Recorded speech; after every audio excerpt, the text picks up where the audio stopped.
हरे कृष्णा। श्रील प्रभुपाद की जय। नमो विष्णुपादाय कृष्ण पृष्ठाय भूतले श्रीमते लोकनाथ स्वामी निति नामिने। नमो विष्णुपादाय कृष्ण पृष्ठाय भूतले श्रीमते भक्ति वेदांत स्वामी निति नामिने।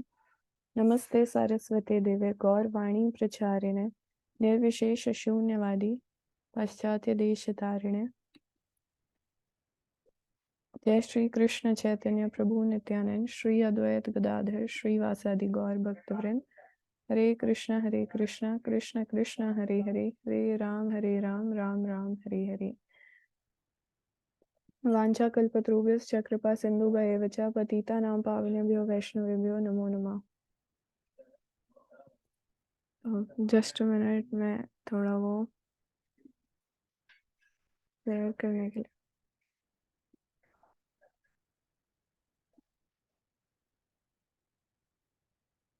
मेरा स्क्रीन विजिबल है ना माता जी? ओके।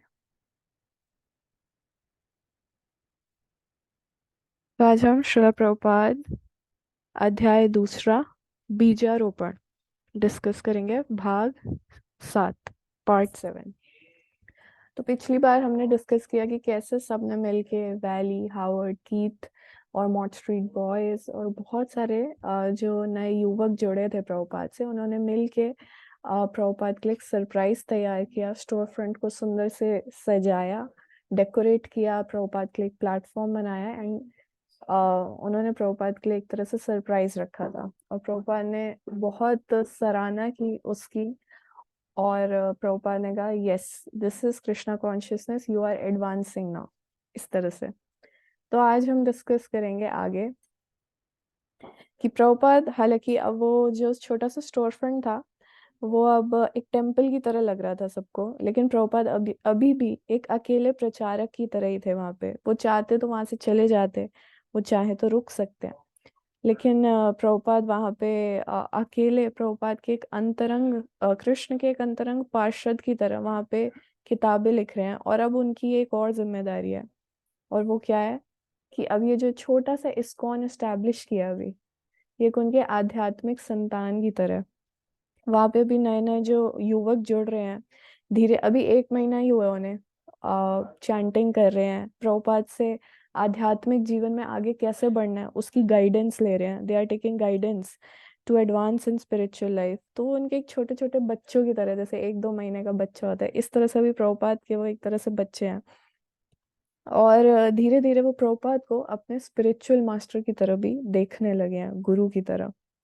हालांकि यहाँ पे सतस्वरूप दास गोस्वामी महाराज लिखते हैं कि अभी किसी भी तरह से भारत के कोई भी ब्राह्मण और वैष्णव के अगर आप पैरामीटर्स से देखें तो अभी वो बहुत दूर है। अभी उनमें अभी कोई गुण नहीं है वैष्णव वाले, लेकिन प्रभुपाद की बहुत आशा है। और वो कैसे है? श्रील रूप गोस्वामी के एक मुख्य सिद्धांत को जो नेक्टर ऑफ डिवोशन में दिया जाता है, येन केन प्रकारेण मना कृष्ण निवेशयात, कि किसी भी तरह से कोई कृष्ण भावना भावित होना चाहिए। उसमें क्या प्रभुपाद यहाँ पे लिखते हैं कि किसी भी तरह से बस हरे कृष्णा का जप करें और they render some devotional service, some sort of devotional service. तो श्रील रूप गोस्वामी ये सिद्धांत देते हैं। तो यहाँ पे लिखते हैं कि इतिहास में ऐसा कभी नहीं हुआ, इस सिद्धांत को इतना आ, आगे तक प्रभुपाद ने, तब फर्दर लिमिट ऑफ वैष्णविज्म में, हिस्ट्री ऑफ वैष्णविज्म में प्रभुपाद ने इसको खींचा और इतने लोगों को भक्त बनाया, सिर्फ इसलिए that they are chanting Hare Krishna and they are doing some devotional service. तो प्रभुपाद ने उनको सेवा में लगाया, कुकिंग, टाइपिंग, इन सब सेवाओं में। लेकिन इसका मतलब ये नहीं कि प्रभुपाद खुद कुछ नहीं कर रहे थे या खुद कम कर रहे थे। अगर कोई एक सेवा करने आ रहा था तो 100 लोग चुनौती देने आ रहे थे और उन सबसे प्रभुपाद डील कर रहे थे। उनमें से कोई एक था जो सेवा करने आता था, उनसे बात करना। कई बार प्रभुपाद अपना ऐसे फिस्ट, अपनी मुट्ठी टेबल पे मारते हुए अपनी बात को रखते थे। मायावादियों के खिलाफ कृष्ण को इस्टेब्लिश करना, ये भी उनकी एक तरह की सेवा थी अपने गुरु श्रीला भक्ति सिद्धांत सरस्वती ठाकुर के चरणों में। तो वो अमेरिका आए थे रिटायर होने नहीं। और ये एक प्रूफ था कि हर एक बीतता दिन ये कंफर्म कर रहा था कि उनका कार्य, उनके अनुयायी और उनको चुनौती देने वाले सब बढ़ेंगे, कोई कम नहीं होने वाला। तो यहाँ पे कहते हैं कि अब ये कृष्ण के ऊपर है कि वो कितना कर पाएंगे, क्योंकि प्रभुपाद कई बार कहते थे कि मैं एक वृद्ध व्यक्ति हूँ, मैं किसी भी क्षण जा सकता हूँ। लेकिन यहाँ सतस्वरूप दास गोस्वामी महाराज लिखते हैं कि अगर वो अभी चले गए तो निश्चित ही पूरा कृष्ण भावनामृत उनके साथ चला जाएगा। क्योंकि कृष्ण भावनामृत आंदोलन अभी क्या है, अकेले सिर्फ प्रभुपाद है, अभी तो कोई भी नहीं है। और वो ही सबको लीड कर रहे हैं, मंदिर में बैठते, बाहर निकलते, अपार्टमेंट से अंदर जाते, सब उन्हें देखते हैं। तो अकेले वो ही हैं जो इस पूरे कृष्ण भावनामृत आंदोलन को का पालन कर रहे हैं, उसको क्रिएट करके अब उसका पालन कर रहे हैं।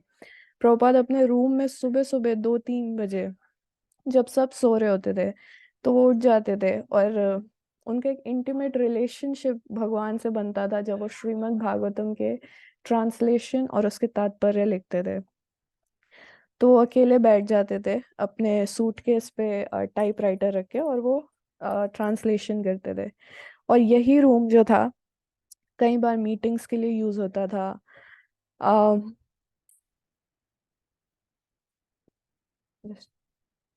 यस, और यही रूम था जब कई बार कोई आता था, नॉक करता था और बैठ जाता था, और फिर बहुत देर तक प्रभुपाद से बात करता था।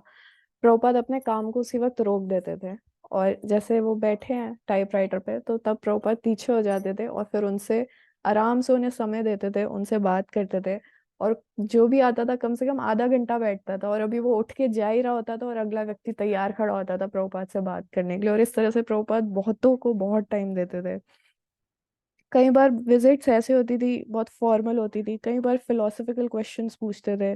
और सेम को जो प्रभुपाद ने अपने लेक्चर में बताया, प्रभुपाद वही अपने आंसर्स में कई बार बता रहे होते थे। कई बार ऐसा होता था कि कोई क्लास नहीं होती थी शाम को, जैसे कि ट्यूसडे, थर्सडे, सैटरडे और संडे की नाइट्स जो होती थी, तब कोई क्लास नहीं होती थी। तब जो नए युवक थे जो प्रभुपाद से इंस्पायर्ड थे, सीरियस थे कृष्णा कॉन्शियसनेस में, तो वो प्रभुपाद के पास आते थे और उनसे बात करते थे एक्स्ट्रा टाइम। मतलब वो पर्सनल एक तरह से प्रभुपाद से जुड़े हुए थे अब। तो प्रभुपाद से पर्सनल क्वेश्चंस करते थे कि आप न्यूयॉर्क कैसे आए, इंडिया कैसा है, आपके कितने फॉलोअर्स हैं भारत में, आपकी फैमिली में सब क्या कृष्ण के भक्त हैं, आपके गुरु महाराज कैसे थे। फिर इस तरह से प्रभुपाद उनसे बहुत ही इंटीमेट, बहुत ही ह्यूमरस और क्वाइट रूप क्वाइट उसमें बात करते थे। फिर प्रभुपाद एक बार उन्हें बता रहे थे कि कैसे वो अपने स्पिरिचुअल मास्टर से मिले, कैसा उनका बचपन था, कैसे उन्होंने केमिकल बिजनेस स्टार्ट किया, कैसे उन्होंने घर छोड़ा और फिर 1959 में संन्यास लिया। और वो नए युवक जो थे वो इतने एक तरह से इग्नोरेंट थे, इतने इनोसेंट थे इस सेंस में कि अगर प्रभुपाद ऐसा कोई टर्म यूज करते थे, मृदंग या संन्यास, तो वो उन्हें ये भी नहीं पता होता था। फिर वो प्रभुपाद से पूछते थे इसका क्या मतलब, फिर वो कॉन्वर्सेशन अलग उसमें चली जाती थी, फिर प्रभुपाद वो समझाने लगते थे। फिर प्रभुपाद कहते थे इंडियन स्पाइसेस कैसे होते हैं, मसाले, इंडियन विमेन कैसे होती है, ये सब बता रहे थे प्रभुपाद। लेकिन प्रभुपाद कुछ भी आ, ऐसे ऐसे ही कुछ भी नहीं बोलते थे। प्रभुपाद हर चीज में शास्त्र कोट कर लेते थे, हर चीज शास्त्र से समझा देते थे। तो इस तरह से रोज, हर दिन, हर घंटा, कई बार प्रभुपाद ने उनको दिया, बहुत समय देते थे। फिर प्रभुपाद के रूम के सामने एक डाइनिंग हॉल था, और वहां पे अब बहुत पहले जो थे, पहले सिर्फ 2-3 लोग होते थे जो प्रसाद पाते थे। लेकिन अब कम से कम 12 लोग आते थे प्रसाद पाने, और कुछ ऐसे होते थे जो कि फिलोसफी में बिल्कुल इंटरेस्टेड नहीं थे, लेकिन उन्हें पता था यहाँ पे बहुत बढ़िया फ्री प्रसाद मिलता है, तो वो लेने आते थे। तो प्रभुपाद ने कीथ जो थे उनको कुकिंग सिखा रखी थी, और उनका सेवा था रोज लंच कुक करना। लेकिन अब प्रभुपाद ने कहा कि अब आप ज्यादा लोग आ रहे हैं, तो अब आप ये पुराना जो थ्री, प्रभुपाद का जो आपने देखा होगा कई बार, 3 टायर्ड बॉयलर होता था, एक में चावल बनता था, एक में दाल, एक में सब्जी। तो प्रभुपाद ने वो पुराना वाला छोड़ दिया और एक नया बड़ा वाला लाए। हरे कृष्ण। ये डिस्टरबेंस तो नहीं आ रहा ना? ठीक है माता जी। ठीक। डिस्टरबेंस आया तो आप मुझे बता देना। तो इस तरह से प्रभुपाद ने नया वाला 3 टायर्ड बॉयलर लिया है। उसमें प्रभुपाद ने उन्हें कहा कि अब आप ज्यादा लोगों के लिए प्रसाद बनाइए। फिर जो कीथ थे वो सुबह सुबह ही रसोई घर में घुस जाते थे और उसके बाद वो कुकिंग स्टार्ट कर देते थे। एक तरह से उन्होंने मास्टरी हासिल कर ली थी कुकिंग में। तो चावल वो सबसे पहले चढ़ा देते थे और उसके बाद फिर उनको टेक्निक आ गई थी। प्रभुपा ने उन्हें बेसिक कुकिंग टेक्निक सिखा दी थी। और कीथ ने अपने एक फ्रेंड को भी थोड़ी बहुत कुकिंग सिखा दी थी, तो वो उन्हें असिस्ट करते थे। तो फिर कीथ चपाती बना लेते थे, बहुत अच्छी चपाती बनाते थे।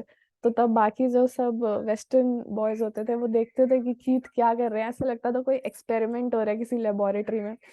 और उसके बाद वो चावल चढ़ा देते थे और उसके बाद सब्जी भी बन जाती थी उस पे 3 टायर्ड बॉयलर पे, और दाल भी उबालने रख देते थे। उसके बाद आखिरी में छौंक लगाना होता था।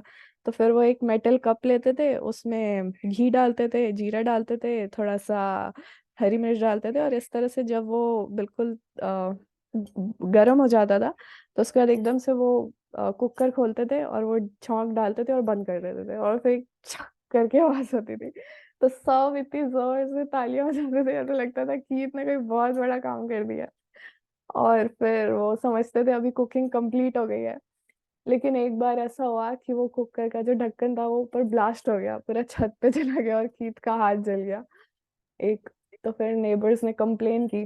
तो लेकिन उनको डिवोटीज ने इतना माइंड नहीं किया कंप्लेन करना, क्योंकि उनको बहुत पसंद आई है कुकिंग करना, ये आर्ट उन्हें बहुत अच्छी लगती थी। फिर लंच रेडी हो जाता था, फिर स्वामी जी प्रभुपाद आ, हाथ धो के आते थे। फिर वो अपना उनके कॉफी टेबल जो था उस पे महाप्रभु का फोटो था, उस पे बंगाली प्रेयर्स के साथ प्रभुपाद ऑफरिंग करते थे। और उसके बाद फिर सबको कहते थे कि अब आप प्रसाद पाने बैठ जाइए। फिर सब साथ में बैठ के प्रसाद पाते थे। प्रभुपाद एक्स्ट्रा एक मिल्क और बनानास रखते थे, बनानास को मिल्क में डाल के प्रभुपाद खाते थे। फिर प्रभुपाद सबको इंसिस्ट करते थे कि आप अच्छे से प्रसाद पाइए, और प्रभुपाद बहुत ह्यूमरस ह्यूमरस मूड में रहते थे जब सब प्रसाद पाते थे। फिर प्रभुपाद किसी को भी बहुत ध्यान देते थे कि सब अच्छे से पा रहे हैं प्रसाद या नहीं। फिर अगर वो देखते थे कोई अच्छे से नहीं खा रहा, तो वो उसका नाम बुला के प्रोटेस्ट करते थे स्माइल करके कि why are you not eating, take prasadam. और फिर वो हंसते थे। फिर प्रभुपाद कहते थे जब मैं आपके देश में आ रहा था तब मैं सोचता था कि अमेरिकन ऐसे ये वाला खाना कैसे खाएंगे, how will the American ever eat this food. तो फिर सब और मांग रहे थे सेकंड सर्विंग के लिए, दाल सब्जी रोटी चपाती। फिर प्रभुपाद कहते हैं कि ये जो है ये आध्यात्मिक है पूरा प्रसाद, और आपको अच्छे से खाना चाहिए, you are suppose to eat a lot. Prabhupada ने कहा ये आपको शुद्ध करेगा, जैसे चैंटिंग आपको शुद्ध करती है वैसे ही ये भी आपको शुद्ध करेगा, ये आपको माया से बचाएगा। और फिर ये इतना स्वादिष्ट है, आपको अच्छे से लेना चाहिए, और ये आपके अमेरिकी भोजन से बहुत अच्छा है। तो प्रभुपाद कहते थे आप इसको अच्छे से खाइए। प्रभुपाद हमेशा राइट हैंड से खाते थे। और कीथ और हावर्ड जो थे वो उन्होंने कुकिंग सीखी थी। और जैसे कि प्रभुपाद ने उन्हें बताया था कि भारत में जो भोजन होता है उसकी क्वालिटी सबसे बेस्ट होती है। सो इस तरह से उनको ये नॉलेज था और वो भी बहुत अप्रिशिएट करते थे। फिर यहाँ पे एक पास टाइम आता है कि हाँ, संडेज को प्रभुपाद जो थे खुद फीस्ट बनाते थे, और वो फीस्ट बहुत ही अच्छी होती थी, जिसमें बेसिक तो होता ही था, दाल सब्जी पूड़ी चावल पुलाव और कचौड़ी खीर। तो इस तरह से बहुत कुछ होता था। फिर जो स्टीव थे वो कहते थे कि जब इतना कुछ सर्व होता था तो वो अभी नए नए आए थे कृष्णा कॉन्शियसनेस में, तो उन्हें लगता था कि मुझे ऑस्टेरिटी करनी चाहिए। तो जो मुझे पसंद है मैं उसको कम खाऊंगा या नहीं खाऊंगा, इस तरह से वो सोचते थे। ये वो अपनी तरफ से सोचते थे, उनका एक मिसकॉन्सेप्शन था, वो लिखते हैं। तो वो सोचते थे मैं कम खाऊंगा, तो वो ना प्लेन राइस मांगते थे। लेकिन वो यहाँ पे लिखते हैं कि इवन वो जो प्लेन राइस होता था उसमें भी इतना पनीर और इतना लौंग और दालचीनी सब कुछ ऐसा छोक कर किया होता था कि वो भी बहुत ऑपुलेंट लगता था, प्लेन राइस भी। तो इस तरह से वो बताते हैं कि वो कैसे रेलिश करते थे वो टाइम, और वो प्रे करते थे भगवान से कि ये जो मैं प्रसाद पा रहा हूँ, क्योंकि वो इतना खुश होते थे प्रसाद पाते वक्त। तो वो प्रे करते थे कि ये जो मैं प्रसाद पा रहा हूँ ये भगवान मुझे आपके करीब लेके आए। इस तरह से वो प्रे करते थे कि मेरा फॉल डाउन ना हो, मैं आपके करीब आऊँ, इस तरह से वो रेलिश करते थे। तो इस तरह से वो ऐसा वो बताते हैं कि वो टाइम था। और उसके बाद प्रभुपाद अपने अपार्टमेंट में चले जाते थे और फिर प्रभुपाद अकेले शाम को भी बैठ के टाइपिंग करते थे, ट्रांसलेशन करते थे। और मंडे वेडनेसडे फ्राइडे तो क्लासेस होती थी, प्रभुपाद की इवनिंग क्लासेस होती थी। तो उस टाइम पे तो प्रभुपाद बहुत बिजी रहते थे। और जो बाकी थे, जो जुड़ चुके थे प्रभुपाद से, वो प्रभुपाद को हेल्प करने की कोशिश करते थे। वो नए लोगों को जाके प्रभुपाद के बारे में बताते थे, चैंटिंग के बारे में बताते थे, उनको इनवाइट करते थे इवनिंग क्लासेस के लिए। और इस तरह से कई बार बहुत लोग आते थे। और एक दिन 7 o'clock पूरा स्टोर फ्रंट वो बहुत भरा हुआ था, बहुत क्राउडेड था। और तब प्रभुपाद अपने अपार्टमेंट से आते हैं उधर, 26 सेकेंड एवेन्यू के स्टोर फ्रंट में एंटर करते हैं। और प्रभुपाद इतना हैंड हैंड वुवन क्लोथ पहने हुए, 12 तिलक, वैष्णव 12 तिलक लगाए हुए, और वो जैसे ही रूम में घुस एंटर करते हैं, तो वो एक बहुत ही, एक और प्रभुपाद के पास एक एक्सटेटिक अपॉर्चुनिटी है कृष्णा को ग्लोरीफाई करने के लिए। और क्राउड में कोई वैष्णव नहीं बैठे हुए। क्राउड में कौन बैठे हैं? वाइल्ड अनब्राह्मणिकल कैंडिड यंग अमेरिकन, है ना, जो कि बिल्कुल भी ब्राह्मण वाले गुण वाले लोग नहीं है ना, और वाइल्ड ऐसे हैं। तो इस तरह के लोग अभी बैठे हैं सुनने के लिए। तो अभी नेक्स्ट क्लास में हम डिस्कस करेंगे कि प्रभुपाद क्लास करते हैं। Thank you. हरे कृष्णा। शिला प्रभुपाद की जय।